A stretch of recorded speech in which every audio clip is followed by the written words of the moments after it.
సరే నేను గంభీరంగా మౌనంగా చూస్తున్నా. నేను కొడితే వట్టి కొట్టు నాకు అలవాట్లేదు కదా.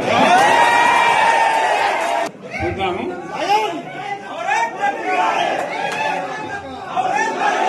నాలుగు రోజులు కానీ అన్నట్టుగా నేను చూస్తా ఉన్నా. కానీ మనోళ్ళందరూ కూడా ప్రతిపాదిస్తున్న ఏంటంటే, ఒక సంవత్సరం జరిగిపోయింది, సంగమేశ్వర ఆన్నే పన్నది, బసవేశ్వర ఆన్నే పన్నది, పాలమూరు ఉత్పత్తుల పథకం ఆన్నే పన్నది, కాళేశ్వరం అట్లా ఎండబెడుతున్నారు, ఇవన్నీ అన్యాయాలున్నాయి. కాబట్టి ఫిబ్రవరి నెలాఖరులో ఒక పెద్ద బహిరంగ సభ పెట్టాలి, ఇలా కథ చూడాలి అని జరుగుతూ ఉంది. కాబట్టి మీరు కూడా పెద్ద ఎత్తున దయచేసి ఆ సభకు కదిలి రావాలి, దూరమే ఉండదు. ఆ రకంగా తెలంగాణ శక్తి ఏందో మరొకసారి చూపించి వీళ్ళ మెడలు వంచి ఇప్పుడు సాధించాలి. భవిష్యత్తు కోసం కూడా కొట్టాడకు మనం సిద్ధంగా ఉండాలని తెలియజేసుకుంటూ, పరమేశ్వర్ గారికి అంతటి లోకమంత్రం ఇది. కోటి రూపాయల భూమి ఇప్పుడు 50 లక్షల కాడికి వెళ్ళాడు.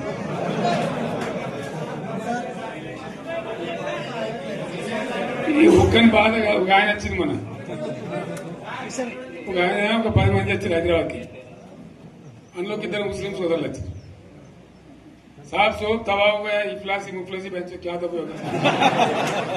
तुम्हारा क्या हुआ बहन, तुम्हारा क्या हुआ, तुम हैदराबाद में तुम लोग हैं. मेरा कारोबार है साहब, मेरा छोटा मोटा कारोबार है, होटल भी है, 70% गिर गया. हर कोई पूछ रहे, हर कोई केसीआर को याद कर रहे सामान. వాళ్ళు మాట్లాడుతున్నారు. ఎక్కడ ప్రతి ఒక్కరు భూముల ధరలు పోయినాయి, మన్ను పోయినాయి, మసాలా అన్ని పోయినాయి. ఇంత మంచిగా 4 ఎకరాల రైతు నేను 4 కోట్ల ఆసాగా అనుకుంటుండే. అంత ధీమా ఉంది, ఎంత బాగుండే. హైదరాబాద్ నుంచి అడిగితే కూడా వచ్చి మనం ఇవ్వకపోదాం భూములు, డిమాండ్ పెరగానని. అంత బ్రహ్మాండంగా మారుమూల ప్రాంతంలో కూడా 40 లక్షలు 50 లక్షలు ఎకరానికి ఉండే. అటువంటిది సగానికి సగం పడిపోయి మొత్తం నాశనం చేసింది. వీళ్ళు ఇట్లే వదిలిపెడితే ఇంకింత నాశనం అవుతుంది. కాబట్టి మనం కొట్లాడాల్సిందే. నేను ఇంకొక మాట మీకు చెప్తా. ఎలక్షన్లలో నేను మస్తుగా చూసిన 50 ఏళ్లలో పార్టీలు గెలితే ఓడతాయి. ఇంత మాయలు ఏడాది లోపలనే కాంగ్రెస్ పార్టీ దొరికితే కొడతాం రాని అంత గొప్పగా.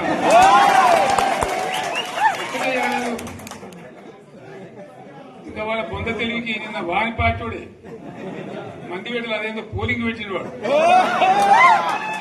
చూసారా మీరు? ఆ పోలింగ్ పెడితే 70% మనకు వచ్చింది, 30% మనకు. వాడు పెట్టింది, మనం పెట్టింది కాదు.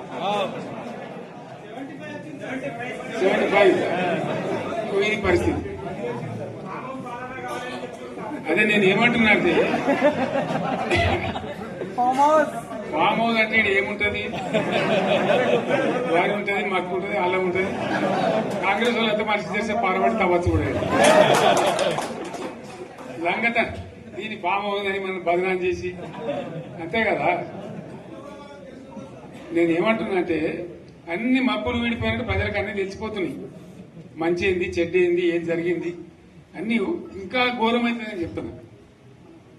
వీళ్ళ తెలివితక్కువతనానికి ఏమైంది? నిన్న మొన్న రిపోర్ట్ వచ్చింది. Comptroller and auditor general of India అని కాగ్ అంటారు దాన్ని. కాగ్ రిపోర్ట్ వచ్చింది.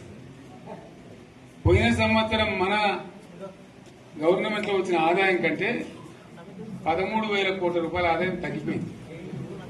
ఇంకా మార్చి పోయే వరకల్లా ఇంకో 3-4 కోట్ల అవుతుంది. అంటే 15,000 కోట్ల ఆదాయం పోతుంది. మన గవర్నమెంట్ ఉన్నప్పుడు ప్రతి ఏడాది 15,000 కోట్లు పెంచుకుంటూ పోయినాయి, చెప్పేసుకుంటూ పోయింది. ఏడాది 10 నుంచి 15,000 కోట్ల ఆదాయం పెరిగేది మన టైంలో.